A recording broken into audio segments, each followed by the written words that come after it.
مامۆستا جوڵای پرسیارێکمان بوو زۆر فکری لێ دەکەمەوە. کە گچکە مامۆستا زۆر هەروەهاز بووم. باشە.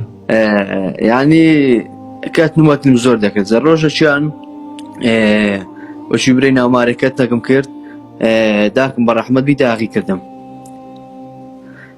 ئەویش ئەوە نەبوو برێ لەبەرەوە کەت نەبی لەبەرەوەی زۆر بێعارمەوە کەت نەشم کرد وەزعەکەم زیاتر خراتر کرد ئەویش لێ داغی کردم. ئاجا دەرێم لە ڕۆژ دوای مەسەنەکە من گەردە نیازەکەم خودای گەورە لە ڕۆژ دوایی سزایداتەوە باگر ئێستا پێتەوە دیارە؟ ئێستا ئەرە وەڵا کەمەش پێێتەوە پێکەوە کەمە وەڵا. لە چۆتایە لە کوێی جسمتایە؟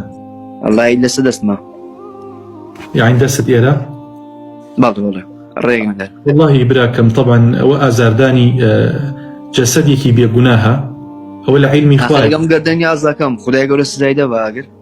والله تعالى أعلم قردني أعزاك سرتا بلام أجر بنزاني كدبيتي والله تعالى أعلم خوالي خوشيت بلام أجر نزاني كدبيتي أكويتا بزانين كدبيتي أكويتا مشيئتي خواي پروردگار وآية عقوبي أدايا عقوبي نادا والله تعالى أعلم بو هيج كسيق نهاتوا كسب أجر سزا بدات مسألة داخ كردن أو بهيش يوازي نابية كبي تنانت بيغمري خواه صلى الله عليه وسلم أفرمي أواني كواتا وكليان بخواها يا كوي ناكن كوي بۆ چییە؟ یعنی زیاتر جاران چارەسەری خەڵکیان کردووە بە تایبەت ئەوانی کە بۆ نمونە سەریان یەشاوە ببینە ئەمانەیان سوتانووە کەویان کردووە.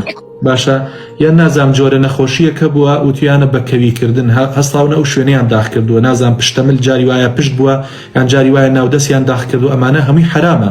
پێغەمبەری خوا صلی الله علیه و سلم فەرمی 7,000 لە ئومەتەکەم بێ حیساب و کتاب ولا سابقة عذاب أشنا بهشتوا يقلو كسانت شيا ككبينا كان كباوريان بطيرو باوريان بخرافات نية باشا وعلى ربهم يتوكلون توكليان بخواهيا بلام أميكا توي داخل كردوا دايكت خوالي خوش بي يا ربي خوالي خوش بيت إن شاء الله وإنه مستجاب باشا قربان جان